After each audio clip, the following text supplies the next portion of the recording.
ನಮಸ್ಕಾರ. ಈ ರೀತಿ ನೀವು ಆ, ಮಾಡಿಕೊಳ್ಳಿ. ಖಂಡಿತವಾಗ್ಲೂ ನಮ್ಮ ದೇಶದಲ್ಲಿ ಯಾರು ಬಡವರೇ ಇರಲ್ಲ. ಆ, ನೋಡಿ, ಪ್ರತಿಯೊಬ್ಬ ಮನುಷ್ಯ ಭೂಮಿಗೆ ಹುಟ್ಟಿ ಬಂದಾಗ ಹ್ಮ್, ಎಲ್ಲರೂ ಕಷ್ಟಪಟ್ಟು ಬೆವರು ಸುರಿಸಿ ಉದ್ಯೋಗ, ವ್ಯಾಪಾರ, ವ್ಯವಸಾಯ ಮಾಡಲೇಬೇಕು. ಆ, ಕಷ್ಟಪಟ್ಟು ದುಡಿಲೇಬೇಕು. ಸುಮ್ಮನೆ ಕೂತ್ಕೊಂಡ್ರೆ ಯಾವುದೂ ಬರಲ್ವಲ್ಲ. ಎಫರ್ಟ್ ಹಾಕಬೇಕು, ಶ್ರಮ ಪಡಲೇಬೇಕು, ಚೆನ್ನಾಗಿ ಓದಬೇಕು, ಕಾಮನ್ ಸೆನ್ಸ್ ಇಟ್ಕೊಬೇಕು, ಸಿಕ್ಸ್ತ್ ಸೆನ್ಸ್ ಆಪ್ರೇಟ್ ಮಾಡಬೇಕು, ಲೈಫ್ ಸ್ಟೈಲ್ನ ಬದಲಾವಣೆ ಮಾಡ್ಕೊಬೇಕು. ಈಗ ದೇವರಿಗೆ ಪ್ರತಿದಿನ ಬೆಳಗ್ಗೆ ಎದ್ದ ತಕ್ಷಣ ಗಂಡ ಹೆಂಡತಿ ಮಕ್ಕಳು ಥ್ಯಾಂಕ್ಸ್ ಹೇಳ್ತಾ ಬರಬೇಕು. ಭೂಮಿ ಮೇಲೆ ಬದುಕಲಿಕ್ಕೆ ಅವಕಾಶ ಕೊಟ್ಟಿದೆಯಲ್ಲ ಭಗವಂತ, ನಿನಗೊಂದು ಥ್ಯಾಂಕ್ಸ್. ಅನ್ನ ನೀರು ಗಾಳಿ ಕೊಟ್ಟಿದೆಯಾ, ಒಳ್ಳೆ ಆರೋಗ್ಯ ಕೊಟ್ಟಿದೆಯಾ, ಈ ಒಂದು ಕುಟುಂಬ ಕೊಟ್ಟಿದೆಯಾ, ಒಂದು ಬಾಡಿಗೆ ಮನೆನೋ ಸ್ವಂತ ಮನೆನೋ ಅಪಾರ್ಟ್ಮೆಂಟು ಏನೋ ಕೊಟ್ಟಿದೆಯಾ, ನಿನಗೊಂದು ಥ್ಯಾಂಕ್ಸ್ ಅಂತ ಹೇಳ್ತಾ ಬರಬೇಕು. ಆಮೇಲೆ ಇನ್ನೊಂದು ಏನು ಗೊತ್ತಾ, ಕಷ್ಟಪಟ್ಟು ಬೆವರು ಸುರಿಸಿ ಉದ್ಯೋಗ, ವ್ಯಾಪಾರ, ವ್ಯವಸಾಯ ಮಾಡಬೇಕು, ದುಡಿಬೇಕು. ಭಗವಂತ ಶಕ್ತಿ ಕೊಟ್ಟರೆ ಆಸ್ತಿಗಳು ಮಾಡ್ಕೊಳ್ಳಿ. ಒಂದು ಯಾಕೆ 2 ಮನೆ ಯಾಕೆ 3 ಮನೆ ಮಾಡ್ಕೊಳ್ಳಿ. ಒಂದು ಕಾರ್ ಯಾಕೆ 3 ಕಾರ್ ತಗೊಳ್ಳಿ.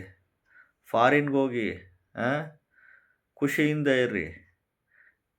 ಇಷ್ಟೆಲ್ಲ ಜ್ಞಾನ ಸಂಪಾದನೆ ಮಾಡ್ಕೊಂಡು ಎಫರ್ಟ್ ಹಾಕಿ ಶ್ರಮಪಟ್ಟು ಕಷ್ಟಪಟ್ಟು ಬೆವರು ಸುರಿಸಿ ಉದ್ಯೋಗ, ವ್ಯಾಪಾರ, ವ್ಯವಸಾಯ ಮಾಡಿದ್ರು, ಪೂಜೆ ಪುನಸ್ಕಾರ ಮಾಡ್ಕೊಂಡ್ರು, ಮಂತ್ರ ಹೇಳ್ಕೊಂಡ್ರು, ಸ್ತೋತ್ರ ಹೇಳ್ಕೊಂಡ್ರು, ಧ್ಯಾನ, ಮೆಡಿಟೇಷನ್, ಯೋಗ ಮಾಡಿಕೊಂಡ್ರು, ದಾನ ಧರ್ಮಗಳು ಮಾಡಿದರು, ಸೇವೆಗಳು ಮಾಡಿದರು, ವ್ರತಗಳು ಮಾಡಿದರು, ಉರುಳು ಸೇವೆ ಮಾಡಿದರು, ಅನುಷ್ಠಾನ ಮಾಡಿಕೊಂಡ್ರು, ಹರಕೆ ಹೊತ್ಕೊಂಡ್ರು, ಕಂಡ ದೇವಸ್ಥಾನಗಳಿಗೆಲ್ಲ ಹೋಗಿ ಬಂದರು. ಇಷ್ಟೆಲ್ಲ ಭೂಮಿ ಮೇಲೆ ಒಳ್ಳೆಯ ಕಾರ್ಯಗಳು ನಾನು ಮಾಡಿದರು, ಕಷ್ಟಪಟ್ಟು ಬೆವರು ಸುರಿಸಿ ಉದ್ಯೋಗ, ವ್ಯಾಪಾರ, ವ್ಯವಸಾಯ ಮಾಡಿದರು. ನನಗಿನ್ನೂ ಸೈಟ್ ಇಲ್ಲ, ಮನೆ ಇಲ್ಲ, ಅಪಾರ್ಟ್ಮೆಂಟ್ ಇಲ್ಲ, ಕಾರಿಲ್ಲ, ನಾವು ಏಳಿಗೆ ಅಭಿವೃದ್ಧಿ ಆಗಲಿಲ್ಲ ಅಂತ ಬೇಜಾರು ಮಾಡ್ಕೊಳಕ್ಕೆ ಹೋಗ್ಬಿಡಿ. ಆ ಭಗವಂತನ ಇಚ್ಛೆ ಇಷ್ಟೇ ಇರುತ್ತೆ. ಅದಕ್ಕೂ ಥ್ಯಾಂಕ್ಸ್ ಹೇಳಿ. ಏನೂ ಮಾಡೋಕ್ಕಾಗಲ್ಲ. ಈಗ ಇಷ್ಟೆಲ್ಲ ಕಷ್ಟಪಟ್ಟು ದುಡಿದು ಬೆವರು ಸುರಿಸಿ ಹೋರಾಟ ಮಾಡಿ ಜೀವನ ಮಾಡಿದರು, ಸೈಟ್ ಮಾಡ್ಕೊಳಕ್ಕಾಗಲಿಲ್ಲ, ಮನೆ ಮಾಡ್ಕೊಳಕ್ಕಾಗಲಿಲ್ಲ, ಅಪಾರ್ಟ್ಮೆಂಟ್ ಮಾಡ್ಕೊಳಕ್ಕಾಗಲಿಲ್ಲ, ಜಮೀನು ಮಾಡ್ಕೊಳಕ್ಕಾಗಲಿಲ್ಲ, ಮಕ್ಕಳು ಓದ್ಸೋಕ್ಕಾಗಲಿಲ್ಲ, ಎಷ್ಟು ಮಾಡಿದರೂ ಬಡತನ ಅಂತ ಬೇಜಾರು ಮಾಡ್ಕೊಳಕ್ಕೆ ಹೋಗ್ಬಿಡಿ. ಆ ಭಗವಂತನ ಇಚ್ಛೆ ಹಂಗೆ ಇರುತ್ತೆ. ಏನು ಮಾಡೋಕ್ಕಾಗುತ್ತೆ? ಭಗವಂತನಿಗೆ ಒಂದು ಥ್ಯಾಂಕ್ಸ್ ಹೇಳಿ. ಬದುಕಿಸಿದ್ದಕ್ಕೆ, ಇಲ್ಲಿವರೆಗೂ ಭೂಮಿ ಮೇಲೆ ಇಟ್ಟಿದ್ದಕ್ಕೆ, ಆರೋಗ್ಯ ಕೊಟ್ಟಿದ್ದಕ್ಕೆ, ನಮ್ಮನ್ನು ಕಷ್ಟದಲ್ಲಿ ಕಾಪಾಡಿದ್ದಕ್ಕೆ, ಅನ್ನ ನೀರು ಊಟ ಕೊಟ್ಟಿದ್ದಕ್ಕೆ ಥ್ಯಾಂಕ್ಸ್ ಅಪ್ಪ ನಿನಗೆ ಭಗವಂತ ಅಂತ ಮನೆಯಲ್ಲಿ ಗಂಡ ಹೆಂಡತಿ ಮಕ್ಕಳು ಎಲ್ಲ ಹೇಳಬೇಕು. ಪ್ರತಿದಿನ ಥ್ಯಾಂಕ್ಸ್ ಹೇಳಬೇಕು ದೇವರಿಗೆ. ನಾವೇನು ಬಡವರಲ್ಲ, ಇರೋದಕ್ಕೆ ಇಷ್ಟು ಕೊಟ್ಟಿದೆಯಲ್ಲ ನೀನು, ಥ್ಯಾಂಕ್ಸ್ ಅಂತ ನಿಮಗೆ ನೀವೇ ಸಮಾಧಾನ ಪಟ್ಕೊಂಡು ಹೋಗಬೇಕು. ಇವತ್ತು ಕಂಪ್ಯಾರಿಸನ್ ಮಾಡ್ಕೊಂಡಾಗ ನಾವು ಪಕ್ಕದ ಮನೆಯವರು, ಎದುರುಗಡೆ ಮನೆಯವರು, ಸಂಬಂಧಿಕರು, ಬಂಧು ಬಳಗದವರು, ಅವ್ರಂಗಾದ್ರು ಇವ್ರಂಗಾದ್ರು ಆಸೆ ಎಲ್ಲರಿಗೂ ಇದ್ದಿರುತ್ತೆ. ಯಾರಿಗೆ ಆಸೆ ಇಲ್ಲ? 100ಕ್ಕೆ 90% ಜನಗಳಿಗೆ ಆಸೆ ಇದ್ದೇ ಇರುತ್ತೆ ಎಲ್ಲರಿಗೂ. ಇವತ್ತು ದುಡ್ಡು ಬೇಕು. ಕಲಿಯುಗದಲ್ಲಿ ಆಸ್ತಿಗಳು ಬೇಕು, ದುಡ್ಡು ಬೇಕು, ಮಕ್ಕಳು ಓದ್ಸೋಕ್ಕೆ ದುಡ್ಡು ಬೇಕು, ಮದುವೆ ಮಾಡೋಕ್ಕೆ ದುಡ್ಡು ಬೇಕು, ಒಂದು ಮನೆ ಲೀಸ್ಗೆ ಹೋದರೂ ಲಕ್ಷಗಟ್ಟಲೆ ದುಡ್ಡುಗಳು ಬೇಕು, ಮನೆ ಕಟ್ಟಬೇಕಂದ್ರೆ ಕೋಟಿಗಟ್ಟಲೆ ದುಡ್ಡುಗಳು ಬೇಕು, ಹುಷಾರಿಲ್ಲ, ಅನಾರೋಗ್ಯ ಸಮಸ್ಯೆ ಅಂದರೆ ಲಕ್ಷಗಟ್ಟಲೆ ದುಡ್ಡುಗಳು ಬೇಕು.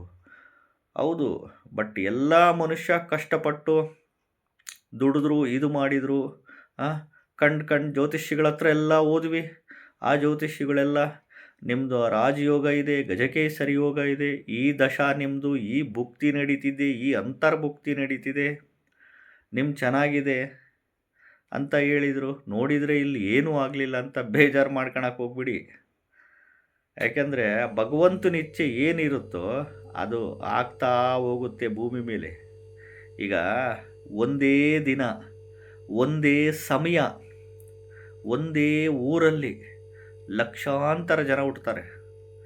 ಒಂದೇ ದಿನ, ಒಂದೇ ಸಮಯ, ಒಂದೇ ಊರಲ್ಲಿ ಅಥವಾ ಬೇರೆ ಬೇರೆ ಊರಲ್ಲಿ ಲಕ್ಷಾಂತರ ಜನ ಹುಟ್ಟುತ್ತಾರೆ. ಎಲ್ಲರದು ಸೇಮ್ ರಾಶಿ, ಸೇಮ್ ನಕ್ಷತ್ರ, ಸೇಮ್ ಪಾದ, ಸೇಮ್ ಲಗ್ನ, ಸೇಮ್ ದಶಾಭುಕ್ತಿಗಳು ನಡೀತಿರುತ್ತೆ, ಸೇಮ್ ಯೋಗ ಇರುತ್ತೆ. ಬಟ್ ಆದರೆ ಒಬ್ಬರು ಪ್ರೈಮ್ ಮಿನಿಸ್ಟರ್ ಆಗಿರ್ತಾರೆ, ಒಬ್ಬರು ಚೀಫ್ ಮಿನಿಸ್ಟರ್ ಆಗಿರ್ತಾರೆ, ಒಬ್ಬ ಸಾಫ್ಟ್ವೇರ್ ಇಂಜಿನಿಯರ್ ಆಗಿರ್ತಾನೆ, ಒಬ್ಬ ಪೊಲೀಸ್ ಆಗಿರ್ತಾನೆ, ಇನ್ನೊಬ್ಬ ಬಡವ ಆಗಿರ್ತಾನೆ, ಇನ್ನೊಬ್ಬ ಕಳ್ಳ ಆಗಿರ್ತಾನೆ, ಇನ್ನೊಬ್ಬ ಭಿಕ್ಷುಕ ಆಗಿರ್ತಾನೆ. ಇದನ್ನೇ ಹೇಳೋದು ಕರ್ಮ. ಪಾಸ್ಟ್ ಲೈಫಿಂದ ಮನುಷ್ಯ ಏನು ಹೊತ್ಕೊಂಬಂದಿರ್ತಾನೋ ಹಿಂದಿನ ಜನ್ಮದಲ್ಲಿ ನಿಮ್ಮ ಆಸೆ ಆಕಾಂಕ್ಷೆಗಳು ಏನು ಆಗಿರುತ್ತೋ ಅದು ಈಡೇರಿಸ್ಕೊಳಕ್ಕಾಗ್ದಲೇ ಇದ್ದಾಗ ನೆಕ್ಸ್ಟ್ ಜನ್ಮಕ್ಕೆ ಬಂದು ಮನುಷ್ಯ ಈಡೇರಿಸ್ಕೊಂತಾನೆ. ಹಿಂದಿನ ಜನ್ಮದಲ್ಲಿ ಕೋಟ್ಯಾಧಿಪತಿಗಳು ಶ್ರೀಮಂತರಾಗಿರ್ತೀರ, ನನಗೆ ಸಾಕಪ್ಪ, ನಾನು ಇರೋದೆಲ್ಲ ದಾನ ಧರ್ಮ ಮಾಡ್ಕೊಂಡಿರ್ತೀನಿ ಅಂತಾರೆ. ನೆಕ್ಸ್ಟ್ ಜನ್ಮದಲ್ಲಿ ಅವರು ಬಂದು ಇರೋದೆಲ್ಲ ದಾನ ಧರ್ಮಗಳು ಮಾಡ್ತಿರ್ತಾರೆ. ಸಾಕಪ್ಪ, ಈ ಮನುಷ್ಯನ ಜನ್ಮ ಬೇಡ ಬೇಡ ಅಂತಾರೆ ಈ ಜನ್ಮದಲ್ಲಿ. ನೆಕ್ಸ್ಟ್ ಜನ್ಮದಲ್ಲಿ ಯಾವುದೋ ಪ್ರಾಣಿ ಪಶು ಪಕ್ಷಿಯಾಗಿ ಹುಟ್ಟುತ್ತಾರೆ.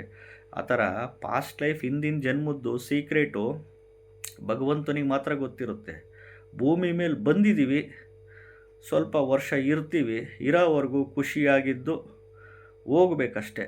ಈಗ ಯಾರೇ ಆಗಲಿ ಜ್ಯೋತಿಷಿಗಳು ಮ್ಯಾಕ್ಸಿಮಮ್ ಹೇಳಿದರೆ ಒಬ್ಬ ಮನುಷ್ಯಂದು ಒಂದು 60% ಹೇಳ್ಬೋದು ಭವಿಷ್ಯ. 60% ಅಷ್ಟೇ, ಬೇಡ 70% ಭವಿಷ್ಯ ಹೇಳ್ಬೋದು. ಇನ್ನು 30% ಐಡ್ ಮಾಡಿರ್ತಾನೆ ಭಗವಂತ. ಸಾಧ್ಯನೇ ಇಲ್ಲ 100ಕ್ಕೆ 100%. ನಾಳೆ ನಾನು ಏನಾಗ್ತೀನಿ, ನಾಳೆ ನಾನು ಸಾಯ್ತೀನ, ನಾಳೆ ಬದುಕ್ತೀನ, ನನ್ನ ಜೀವನದಲ್ಲಿ ನಾಳೆ ಏನಾಗುತ್ತೆ ಹೇಳೋಕ್ಕಾಗುತ್ತಾ? ಯಾರಿಗೂ ಹೇಳೋಕ್ಕಾಗಲ್ಲ. ಇವತ್ತು ಸಾಯಂಕಾಲ ಏನಾಗ್ತೀವಿ, ಇವತ್ತು ಮಧ್ಯಾಹ್ನ ಏನಾಗ್ತೀವಿ ಹೇಳೋಕ್ಕಾಗುತ್ತಾ? ಸಾಧ್ಯನೇ ಇಲ್ಲ. ಜ್ಯೋತಿಷ್ಯ ಅಂದರೆ ಗುಡ್ ಟೈಮ್ ಯಾವಾಗ, ಬ್ಯಾಡ್ ಟೈಮ್ ಯಾವಾಗ, ಅಷ್ಟೇ, ಇನ್ನೇನಿಲ್ಲ. ಗುಡ್ ಟೈಮ್ ಯಾವಾಗ, ಬ್ಯಾಡ್ ಟೈಮ್ ಯಾವಾಗ, ಈ ಒಂದು ರಿಲೇಟೆಡ್ಸ್ ಇರುತ್ತೆ. ಭಗವಂತನಿಗೆ ಥ್ಯಾಂಕ್ಸ್ ಹೇಳ್ತಾ ಹೋಗಬೇಕು ಪ್ರತಿಯೊಂದು ವಿಚಾರಕ್ಕೂ. ಕರ್ಮ ವಿಧಿ, ಕರ್ಮದ ಮುಂದೆ ಯಾರೂ ದೊಡ್ಡರಲ್ಲ. ವಿಧಿ ಮುಂದೆ, ಕರ್ಮದ ಮುಂದೆ ಯಾರೂ ದೊಡ್ಡರಲ್ಲ. ಅರ್ಥ ಮಾಡ್ಕೊಳ್ಳಿ. ಈ ರೀತಿ ನಿಮಗೆ ನೀವೇ ತೃಪ್ತಿ ಪಟ್ಕೊಂಡಾಗ, ಖಂಡಿತವಾಗ್ಲೂ ಆತ್ಮತೃಪ್ತಿ ಆದಾಗ ಮನುಷ್ಯ ಇರೋದರಲ್ಲಿ ಸುಖವಾಗಿ ಬದುಕ್ತಾನೆ. ಇಲ್ಲ ಅಂತಂದರೆ ಕಂಪ್ಯಾರಿಸನ್ ಮಾಡ್ಕೊಂಡಾಗ ಭಾಳ ಕಷ್ಟ. ಪ್ರಯತ್ನ ಮಾಡಿ, ಶಕ್ತಿ ಮೀರಿ ಕಷ್ಟಪಟ್ಟು ಬೆವರು ಸುರಿಸಿ ಉದ್ಯೋಗ ವ್ಯಾಪಾರ ವ್ಯವಸಾಯ ಮಾಡಿ ಕೊಟ್ಟ ದೇವರು ಎಂಜಾಯ್ ಮಾಡಿ ಖುಷಿ ಪಡಿ. ಇಲ್ಲ ಅಂದರೆ ನೊಂದ್ಕಣಕ್ಕೆ ಹೋಗ್ಬಿಡಿ. ಯಾಕೆಂದರೆ ಇದು ಮನುಷ್ಯನ ಜನ್ಮ.